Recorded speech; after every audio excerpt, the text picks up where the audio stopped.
ওম নমো ভগবতে বাসুদেবায়। ওম নমো শ্রীকৃষ্ণ। রাধে রাধে বন্ধুরা। 1433 বঙ্গাব্দ নতুন বছর সকলকে জানাই স্বাগত। আজকে এই ভিডিওতে জানাবো বৈশাখ মাসে বেশ কতগুলো গাছ লাগালে গৃহে লক্ষ্মী বৃদ্ধি হবেই হবে। বন্ধুরা, বৈশাখ মাসকে বলা হয় মাধব মাস, যে মাস শ্রীকৃষ্ণের অত্যন্ত প্রিয় মাস।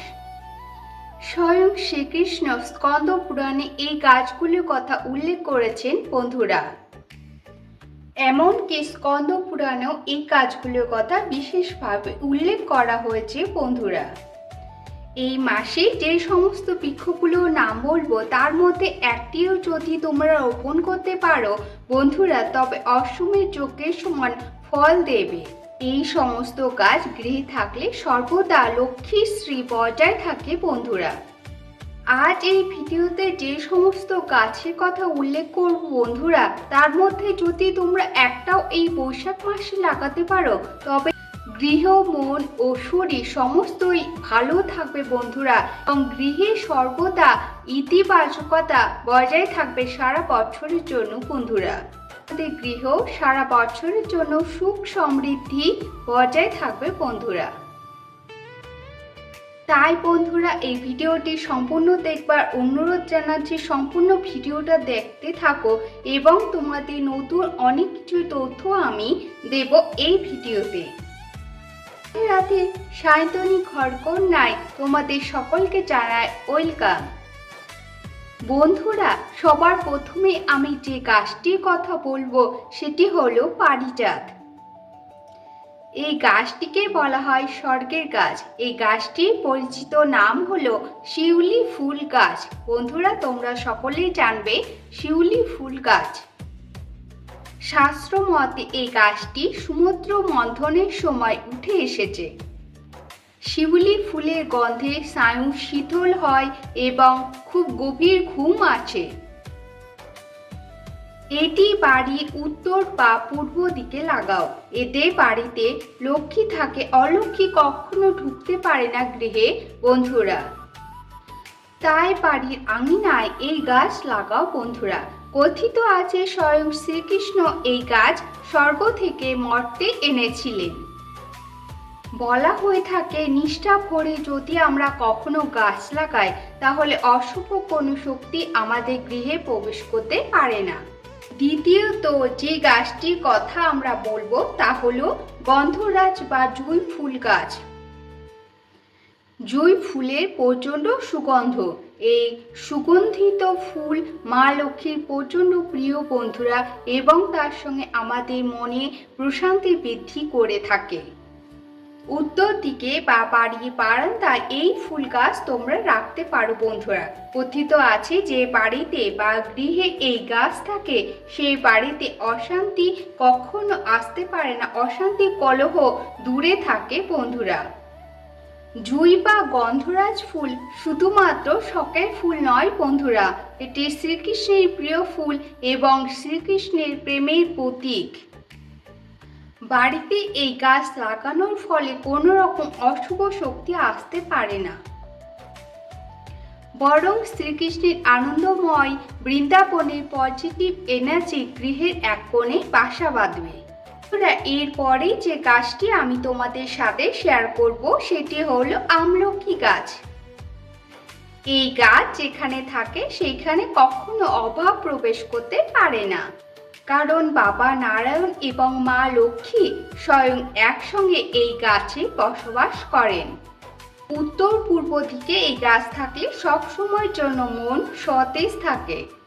শাস্ত্রে বলা হয়েছে এই গাছ স্বয়ং মা লক্ষ্মী এবং নারায়ণ ঠাকুরের বস্তু দিয়ে তৈরি এই বৃক্ষ। চতুর্থত যে গাছটির কথা তোমাদের সাথে শেয়ার করব বন্ধুরা সেটি হচ্ছে অপরাজিতা গাছ। গাছটিকে মা লক্ষ্মীর অবতার হিসাবে ধরা হয় বন্ধুরা। এই পাতা ওপর দিকে ওঠে যা উন্নতির প্রতীক। এই গাছটি প্রবেশদ্বারে ডান দিকে লাগাও বন্ধুরা। পঞ্চমত যে গাছটির কথা আমি বলবো সেই গাছটি হয়তো তোমাদের সকলের বাড়িতে আছে, সকলের বাড়িতে থাকা উচিত। সেটি হচ্ছে শ্রীকৃষ্ণের অত্যন্ত প্রিয় গাছ, যেটিকে আমরা অনেক সময় বিষ্ণুপ্রিয়া বা কৃষ্ণপ্রিয়াও বলে থাকি, তা হলো তুলসী গাছ। বন্ধুরা, এই বৃক্ষ রোপণ করার ফলে বাস্তুর যে নেগেটিভ শক্তি বা নেতিবাচকতা সেটি সম্পূর্ণ দূর হয়। বন্ধুরা, বৈশাখ মাসে তুলসী গাছে জল দান করা প্রচণ্ড শুভ। বন্ধুরা, বৈশাখ মাসে তুলসী গাছে জল দান করা মানেই নিজের ভাগ্যকে সমৃদ্ধ করা। গৃহে একটি করে তুলসী গাছ অবশ্যই রাখবে সকলে। 6 নম্বর গাছটি হলো কলা গাছ। এই গাছটি শ্রী বিষ্ণুর প্রতীক। হ্যাঁ, তবে মনে রেখো, কলা গাছ কখনো বাড়ির সামনে লাগাবে না, বাড়ির পেছন থেকে কলা গাছ সর্বদাই লাগাতে হয়। বন্ধুরা, বাড়ির পেছন দিকে উত্তর পূর্ব দিকে এই কলা গাছ তোমরা লাগাতে পারো।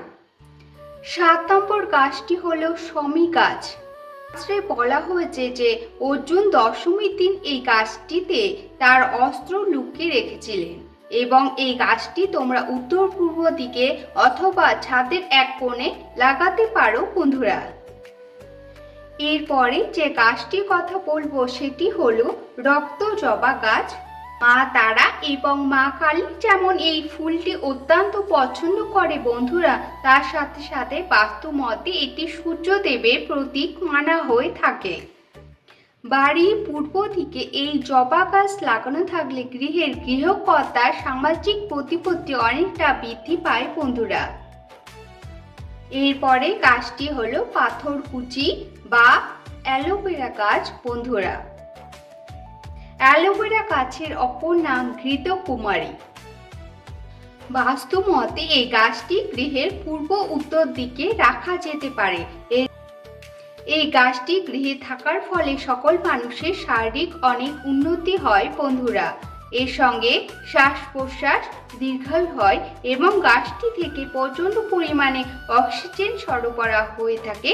বন্ধুরা, সবশেষে আমরা যে বৃক্ষটা বা যে গাছের কথা বলবো বন্ধুরা, এই গাছটি নামের সাথেই জড়িয়ে আছে মা লক্ষ্মীর নাম, ধনশালী। এই গাছটি লাগাবার ফলে আমরা ধনশালী হয়ে উঠব।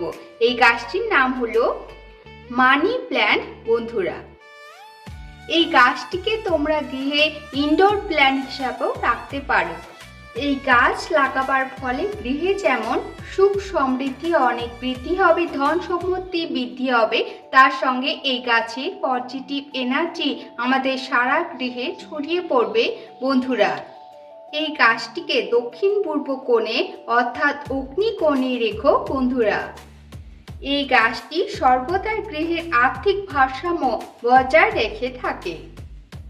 গৃহে অনেক গাছপালা, অনেক গাছ, এই গাছ আমাদেরকে নিঃস্বার্থ ভালোবাসা শিখিয়ে থাকে।